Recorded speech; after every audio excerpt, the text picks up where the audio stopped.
Okay. All right, we're live. Hi, this is William Ramsey. Welcome to William Ramsey Investigates. On tonight's show, I have a very special guest. It came to my attention after talking with the Occult Rejects.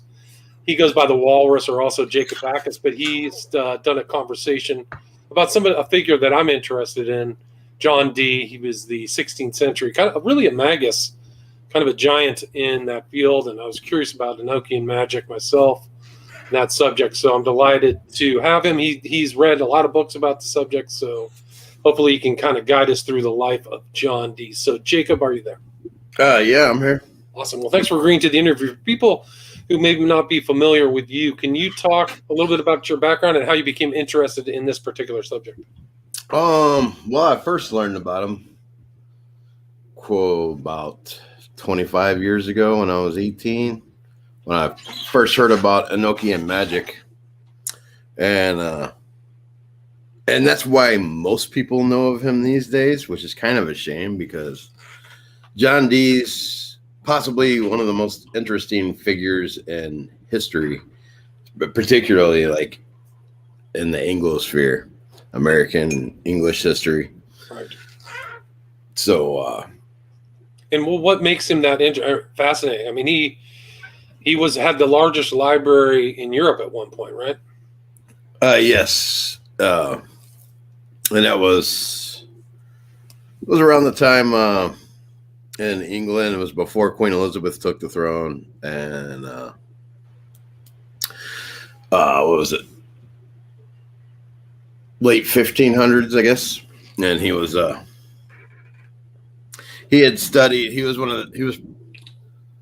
probably the original English Renaissance man. He had studied, he was one of the first fellows at the Trinity College in Cambridge when he was 16, 15. Wow. Yeah. And he had studied in various schools on the continent and the Netherlands and Belgium and France. Right, he had been to University of Paris teaching geometry, right? So yes, when he was 16. Right, wow. he started out fast, right? Yep. Fast out. And he was when he was I think 15 or 16, around the same time. He because when he first started as because he was lecturing on Euclidean geometry in Paris at 15, and he went back to England and became one of the first fellows, one of the original fellows of the Trinity College at Cambridge. Right. And so at 16 he was doing he might have still been 15 actually. He was doing a presentation, and he learned a lot about optics, and he was a early pioneer in optics and had done this crazy like light show that went with the story and stuff. And that's when he first got the tag as a magician. That would follow him throughout his life, and they still had witch hunts in those days. Right. It wasn't a positive thing to be related or being called a magician at that time, right? No, definitely not. Now, at the same time, he was a very devout Christian, Catholic originally. He was actually one of the proponents of, because in his lifetime, particularly in his younger days before Elizabeth took the throne, that was when the Catholics and the Protestants were kind of fighting for control over England. Right. And so he actually got thrown in the Tower of London for a while for being Catholic as well. Oh, interesting. Because he got busted for he was doing horoscopes for the Queen and Elizabeth before she was Queen. And that got him in trouble, right? Yes, for Queen Mary, Mary Queen of Scots, Bloody Mary. And then, as she's known now, and for Elizabeth before she took the throne, and he got thrown in the Tower of London for that for a while too. Yeah, but one of the interesting aspects is that he went in front of the notorious Star Chamber, right? So he was a contemporary of all these kind of interesting figures at that time, right? Sir Francis Bacon. Yeah, actually, him and Bacon were primary rivals, as it were. They would usually end up on opposite political sides in the English, and they were probably kind of the masterminds behind their political figures. You know, like if whoever John Dee would back, Bacon was usually on the opposite end of that, and they were. I think Bacon was a little bit younger. Like Dee was more well established by that time. Gotcha. But yeah, he was definitely contemporary because Bacon kind of straddles between John Dee and Shakespeare, which there's all kinds of mysteries about Shakespeare. A lot of people think he didn't really even write the works and stuff. Yeah, I'm willing to entertain that thought because there's so little known about this so little information known about this actual person, Shakespeare. Right. You know, not too many pictures. And if you overlay, Manly P. Hall's book, Secret Teaching of All Ages, there's a picture of Bacon that looks exactly, if you overlay it with Shakespeare, it's a carbon copy, actually. You ever seen that? Yes, I have. And the other problems with the Shakespeare mythos is like, how does this person have a library? How does he have access to all this information and knowledge? And that's really like kind of definitive. It's like you would have to have access to all of this information to actually make those plays, and that much genius in that short a time. It's hard. It's unusual. Yep. And there's two big schools of thought on that, actually, which this could be a whole another episode we could talk about at some point. Right. But some people think that Shakespeare was really Francis Bacon, or Francis Bacon actually wrote the Shakespeare plays. More likely to me, one that I heard was that Shakespeare was actually a student of John Dee. And that's why there's no real record of his schooling and everything, because it was kind of a secret society, probably one of the earliest secret societies, and was John Dee's school there of students that he was teaching, and Shakespeare was probably his prize student. That one seems to make the most sense to me, especially. Wasn't Bacon also a head of a secret society or like a secret group? It was the Invisible College or something? Yes, I believe so. And eventually those two streams would kind of marry, but and it might have even been like a false opposition where they're playing both sides. That's quite possible too. And they were probably more like friendly rivals than actual rivals, but they were the two greatest minds in England at the time, so they were definitely right. Yeah, they knew each other, were operating similar circles, things like that. Yeah. But yeah. What's the story with Dee and the New World? Like, wasn't he instrumental in kind of he coined the term British Empire, right? Yes, he did coin the term British Empire, and this is actually exactly what I was watching before this to brush up on.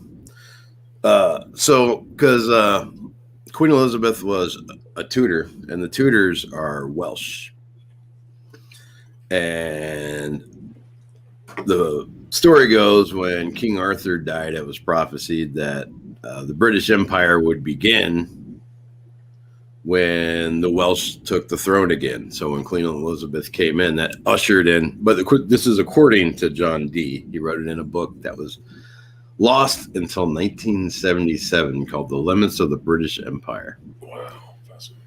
Yeah. And that's actually some very interesting stuff, because John Dee is claiming at that time that King Arthur not only ruled England or Great Britain, but also Ireland, Iceland, Greenland, great parts of Europe, into France and stuff, and probably the Low Countries, Belgium and the Netherlands, and parts of America, mostly like Labrador and Canada, kind of area, but.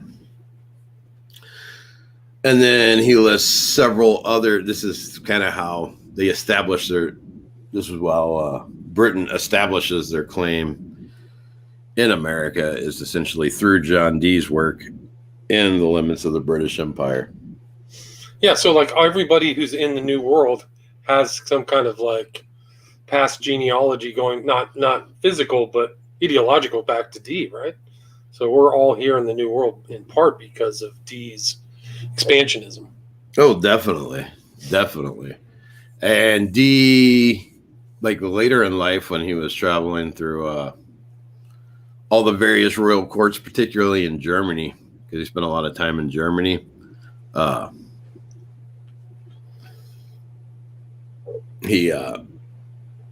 his teachings there and his workings on alchemy and especially the Christianized version is probably what later became the Rosicrucian order, which started in Germany.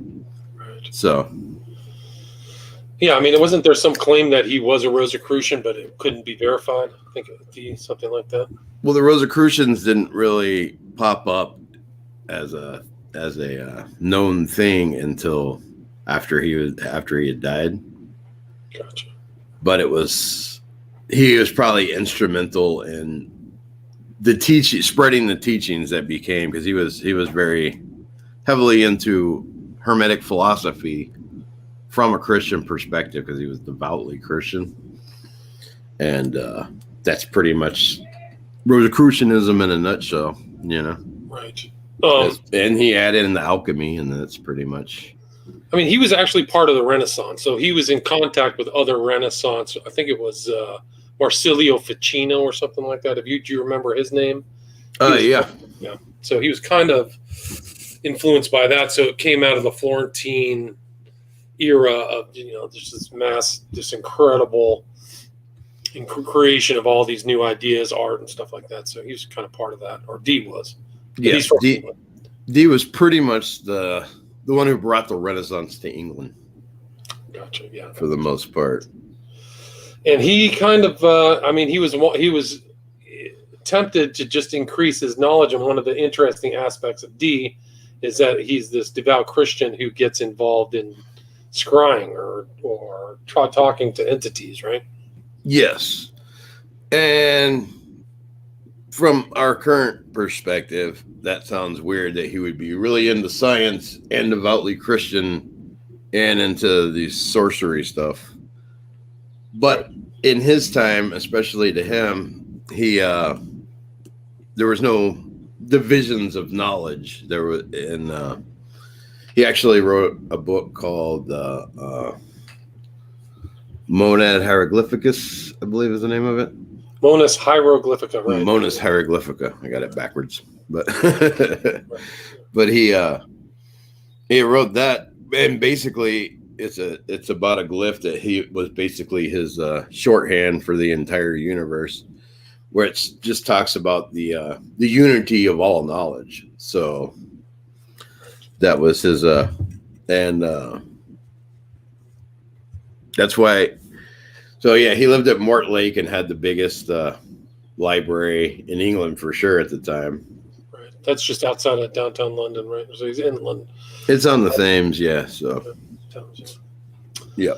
And can you talk about how he got into this whole scrying and what he did, what the techniques he used to communicate with these beings or entities or whatever? Yeah. So probably what happened as he's studying in all these places throughout the continent and everything, he probably came across quite a few of the medieval grimoires, I would imagine. And so, like I said, towards later in life, well, not too late in his life, but fairly late, it was probably about 50 or so, he got interested in wanting to contact the angels. And he had tried a few different scryers up that didn't really work out up until the time Edward Kelly appeared. And then it was either the day before, I think it was the day before Edward Kelly got there. He said an angel had left a It's a polished obsidian mirror Uh, in his window that he called the shoe stone that they used to scry. And so when Kelly came, like I said, it was either, I can't remember if it was the day before Kelly showed up or Kelly showed up, they did the ritual, and the next day the shoe stone showed up. It was one of the two. And that was instrumental in them contacting. So at first they contacted, I believe it was the Archangel Uriel. mm-hmm. And although it's very questionable if that's actually who he contacted, because right. That's the open question. Some people are saying, is he talking to angels or is he talking to other non-angelic entities, right? Right. And the thing about Enochian magic, like these days, it's connected to a lot of things within the UFO sphere. Interesting. I didn't know that. And so from our modern, and that's probably largely because of Crawley, because that's basically looking at it from a modern materialist perspective.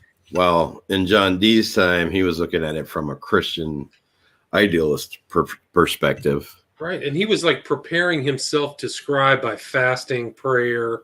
So it's not like he was going into that, even though the Bible, the Old Testament, prohibits this type of behavior, but he was thinking of it as a Christian, right? Yes. Well, Supposedly. And he was not scrying. That's what Kelly was doing. Edward Gotcha. Kelly was doing. Well, can you talk about what they did to do it, like what their technique was, how they would arrange it? Right. So the records are a little murky because when he was writing it down, you probably didn't admit that you had these grimoires. So, but they did a ritual when Aunt Kelly showed up to contact the Archangel. I think it was Archangel Uriel. And but the way it went is that Kelly would look into, or one of them would look into the shoe stone in a hat, and then somebody would record what he was seeing, right? Wasn't that the technique? John Dee would do the ritual that would summon the entities. I'll just put it that way right. That would summon them, and then Kelly would look into the shoe stone inside the hat. And then it later got more complex as they went. They gave them more and more advanced instructions on how to contact them better and stuff. But because they moved into a board, right? They got a secret language, the Enochian language, and then they had it in a board. And then, so later things, it's kind of important to establish because these modern day magicians are using that same technique. Right? Exactly, because he had there's like the table that they put it on, right, that has these tables of Enochian figures from which are derived the names of the various Enochian kings and governors. And right. The reason I'm trying to get that out is because Joseph Smith and Sidney Rigdon at the foundation of the Mormon faith did the same thing. They were practicing John Dee's magic. Yes. The same monitor. They're looking in the hat. Rigdon was the guy, or one of them was staring in and the other was writing it down. And then Crowley and his sidekick, Newberg, did the same thing, taking John Dee's books into the Algerian desert. And then the same thing happened with L. Ron Hubbard and Jack Parsons. And they got all working. They brought the Enochian stuff. So, and that's just the ones that we know, right? That we know of. Well, right. Yeah, that's common knowledge. I'll put it that way. Right. Well said. Because the Golden Dawn, that was the Enochian was a big part of their system. That's how Crowley learned it. I didn't know. And that was part of the English underground. Now, I'm not sure if they got that from the Rosicrucians in Germany, right, or because the Golden Dawn was founded from contact between people in England and McGregor, Mathers, and all them. Right. And the Rosicrucian order in Germany, which they're kind of vague about, of course. But right. So this is now a part of Western magical esotericism, is the Dee techniques, the Enochian callings and stuff like that. Like Crowley read out all the ethers and stuff like that. There's records of, right. So they were transferring through an aether. Can you describe, or do you know the meaning of an aether as opposed to, like, it doesn't mean the same as dimension, does it? Or does it? Do you know? Because there's like 24 aethers, right? Yeah, it's the technical definition of dimension is definitely doesn't mean that. Mm-hmm. But the kind of popular, not real definition of dimension, when people say, "Oh, from another dimension," like meaning like a parallel world isn't the exact word, but another realm, maybe. Another realm, yeah. Another realm is, or plane of existence, is how I like to describe them. Gotcha. And basically, the way the Enochian system works is that the ethers are kind of like layers of an onion. And so when you travel through one, and then you're slowly getting closer towards the great unity of everything. Gotcha. And so, I mean, this kind of like him, and Kelly wasn't exactly as devout a Christian as Dee, correct? No, Kelly was an interesting figure in and of himself. And it's really interesting because in English esotericism, which we all speak English, so that's what we're more familiar with, it's mostly about Dee, and Kelly was just the scryer. But through their work all throughout the continent, Kelly is actually the more popular figure. Oh, interesting. Yeah. But he's a really interesting guy. Edward Kelly was probably not his real name, but we don't know who he really was. And when he first went to Dee, he always wore a hat because his ears were cut off, which was a common punishment for thieves in those days. And a lot of people like to think that, like, if Edward Kelly, that Edward Kelly was just making it up. But if you look at the Enochian language system, it has its own structure that's like linguists look at it and like, wow, this is an actual really developed structure that isn't related to any other language on Earth. Right. So, yeah, it's totally unique. Yeah. But it has its own grammar and its own structure and everything. So Kelly thought he was an alchemist who thought he had the Philosopher's Stone too, right? So he made some pretty bold claims.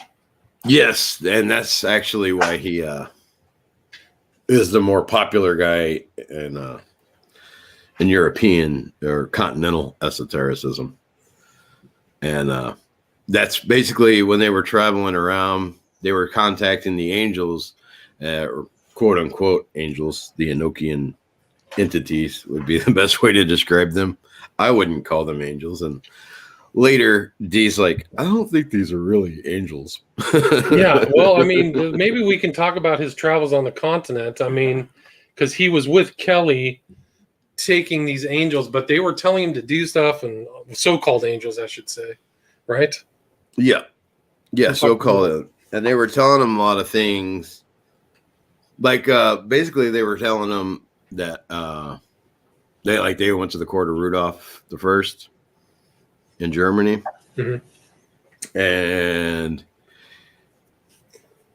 the idea was that Elizabeth, who was unmarried at the time, and Rudolph were going to get, the angels were telling them that Elizabeth would marry Rudolph and they would create the first Hermetic empire, which obviously did not come to pass. And Rudolph had actually, Dee had already left for a little while and went back to England. Kelly was still in the court of Rudolph and got locked in a tower that because he said he had the Philosopher's Stone. And there is some indication that he did have the Philosopher's Stone. Actually, and that was his claim to fame when he met Dee, too, was that he had the Philosopher's Stone. He had this red powder that was supposed to be the Philosopher's Stone. Yeah, because they were all trying to transmute materials back then. That was part of the alchemical process, right? Which became a kind of a spiritual process after they figured out they couldn't do it. Well, that's like people think it's turning base metal into gold, but that's just one aspect of it. It's transmutation of physical substance, basically, from one thing into another. Right. And that operates through spiritual principles. So then, like, the idea behind it is that you could only, that's why it's called the Philosopher's Stone, because it's not just a physical process. It's while you're doing the physical processes, there's also internal processes within yourself that are purifying you as you're purifying the substance. And so it's kind of both. And nowadays, people tend to focus more on the spiritual alchemy, the more internal aspects of it, because that's probably more useful. Well, if you could actually figure out how to transmutate one thing into another, that would be pretty useful as well. Very useful. But but the biggest focus within alchemy circles generally is on the spiritual processes these days. Right. So, I mean, eventually his communication with these angels led to wife swapping, or the so-called angels, I should say. Yeah, that was actually early on. Oh, okay. When they were still at Mortlake in the early processes. And that was pretty, and that's kind of some of the interesting stuff too, because you can read all their notes about it because it's published. John Dee, what passed between John Dee, I forget the exact title of it, but let's see. I think it's one is what's the name? True and faithful relation of what passed for many years between Dr. John Dee and some spirits. So they don't even call it angels either. They just call it spirits. And that was John Dee's title. So yeah, because when he was putting it together, that was later, and he was like, "Yeah, I don't know if those are actually angels." Well, so no angel would. I've never heard of angels and wife swapping in the same sentence, but I've heard of demons, or evil spirits. Right. Like and when you're reading the stuff, like, so obviously it didn't all come from Kelly, or Kelly is a crazy genius that never got recognized to be able to, off the top of his head, create this incredibly elaborate, fully functional language that has its completely own system of everything. Right. And so but like with the wife swapping thing, because the thing was that John Dee, even though he was older, but he had a hot young wife, and Edward Kelly's wife was kind of a large, loud, annoying woman from the stories. And supposedly the spirits told them that, or I'll put it this way, Kelly told Dee that the spirits told him that, they need to share everything, in order to form one unit. And the best way they could do that is if they each slept with each other's wives. And so the night they're supposed to do it, Kelly had no problem. It wasn't exactly an equal transactions, right? Right. But Dee was completely unable to perform his part. Interesting. And they ended up praying all night. Or he did anyway. Apparently, much to Kelly's wife's dismay, as a matter of fact. She was apparently looking forward to it. So. Interesting. So there's a lot. I mean, there's so much writing about Dee. I mean, he left all kinds of published works, but he died in. Didn't he? Wasn't there a story of Dee confronting or being confronted by the devil in Manchester? Have you heard that? I have heard that a little bit. I'm not that familiar with it, but I just heard that there was like some famous confrontation between Dee and the devil in Manchester. I don't know. I'll actually have to look into that one. That's the thing about John Dee is that, like I said, I first heard about him 25 years ago because of Enochian magic, and just the more you learn about him, there's just never a shortage. Like everything that has, he's probably the most interesting historical figure ever. He had a hand in pretty much everything in the modern world. As my late friend Tracy Twyman used to say, it's John Dee's world. You're just living in it. Right. Interesting. And also, like, there's a kind of a thing of where they were also raising spirits too, right? I think there's a kind of somewhat infamous picture of them, of Dee and Kelly sitting inside a magic circle raising spirits. Have you ever heard anything like that? Well, I mean, that's what Enochian magic is. Okay. Is raising the spirits. And so that's what Crawley was practicing, and he was contacting Lamb that looks just like one of the Greys, except without the black things on the eyes. Oh, fascinating. Before all that was happening, and then it was Enochian magic that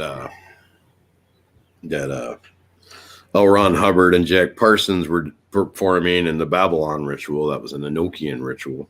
Right. And that pretty much ushered in the UFO age. So. Yeah, it was 1948 when they were doing that or something like that? 47? 47, I think. Right. So they did that ritual. Then Hubbard created Dianetics 48 and 50. It was Scientology. I think the story of Dee it was in Cheltenham School's library. He supposedly conjured Satan. And you can find the table in the audit room where there's a burn mark allegedly made by one of the hooves of the devil. See, and that's okay.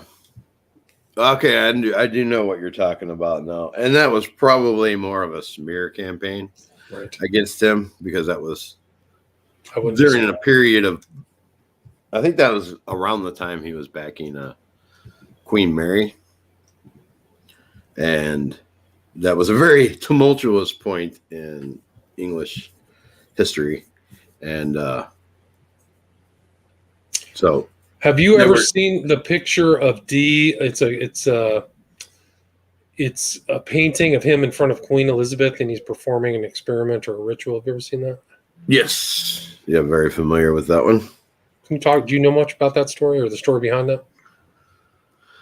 Well, he was Elizabeth's primary advisor. He was her court philosopher, was his official title. So he performed astrology for her. He, which he'd been doing since before she was queen, and even got locked in the Tower of London for it for a while. But he was her closest advisor. He was also one of the first spies and secret agents, because when him and Kelly were going around the continent, traveling to all these different, the court of Rudolph, for a while they were in Isabella and Ferdinand, Spain, I believe. Mm-hmm. No, would have been. But they were in Spain for a while. They were in France, all over the place. And like John Dee was the original 007. That's where 007 comes from. Is he used to sign his correspondences to Queen Elizabeth with 007. So, and he was obviously he didn't invent cryptography, but he did a lot of work in cryptography at the time, and invented all kinds of crazy ciphers that some of them they still use today. And he was really instrumental in steganography, if you know what that is. No, define that.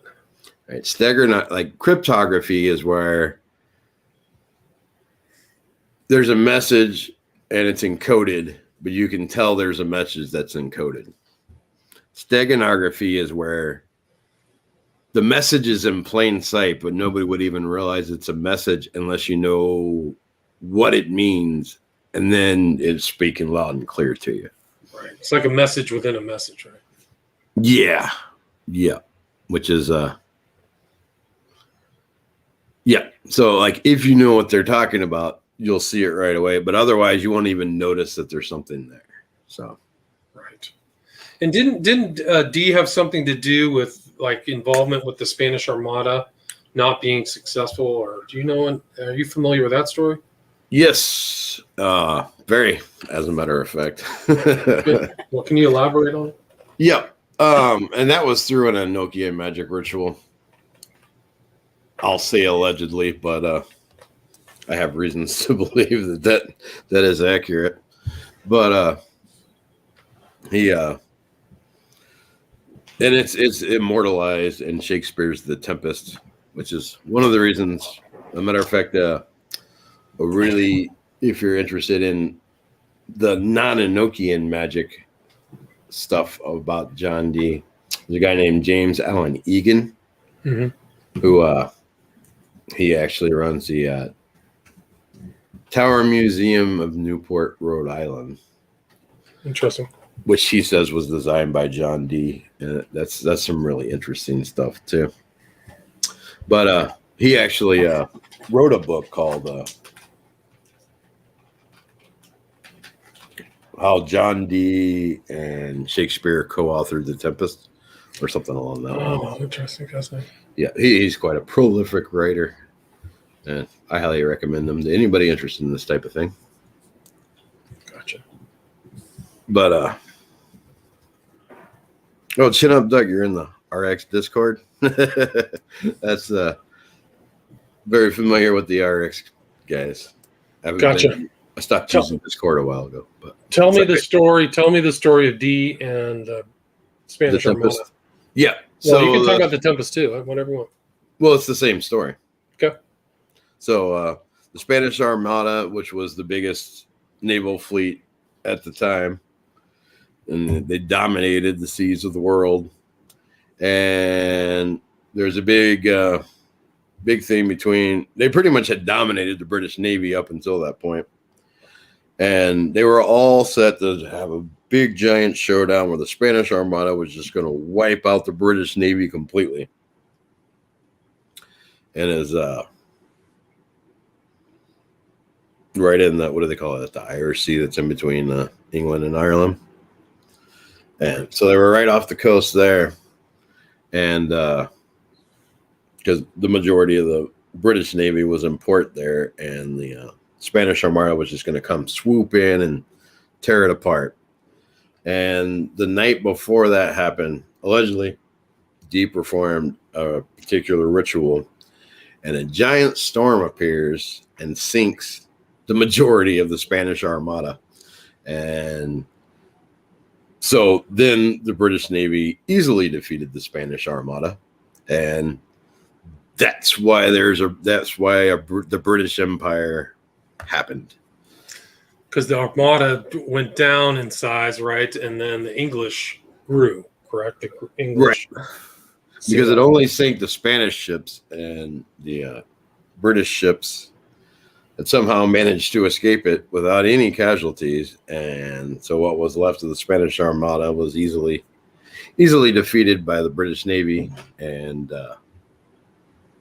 that was how the British Empire really became a big thing. Right. I mean, and there was the contest for the New World was taking place there, so it opened up a lot of routes for England. So there's a lot of consequences for after the Spanish Armada pretty much failed to invade England, which is pretty bold. We are at 40 minutes. I have another conversation I got to do here pretty soon. Is there anything you'd like to add? Anything I missed, or do you want to talk to people about social media, where people can contact you if you're interested? If they're interested. Yeah, I've been doing a lot of, well, you've actually been on NY Patriot and the Occult Rejects Been working with them quite a bit recently, and then I have my own show, which What's is the name of that? That's called the Friend Report, FRENREPORT, and we're on D Live and Trovo. We do a show 5 nights a week. Nice. How's D Live working out for you? It's pretty good now. What was wrong with it? Well, after January 6th, we talk about a lot of political stuff too. Gotcha. And after January 6th, they had demonetized everybody. So that's how we ended up started on Trovo, but I just kind of restreamed to both. And, but now they've remonetized. So everything is interesting.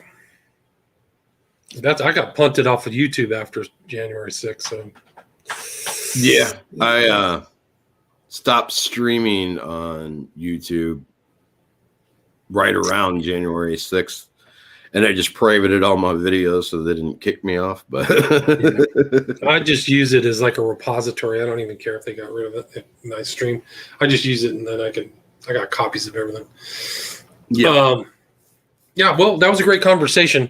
The name again is Jacob Bacchus, or the Walrus, and it's the Friend Report. You said yes. FREN. Yes. Gotcha. The Friend Report, and we talked about John Dee, the original 007. Thank you so much. Have a great day. You too. All right. Take care.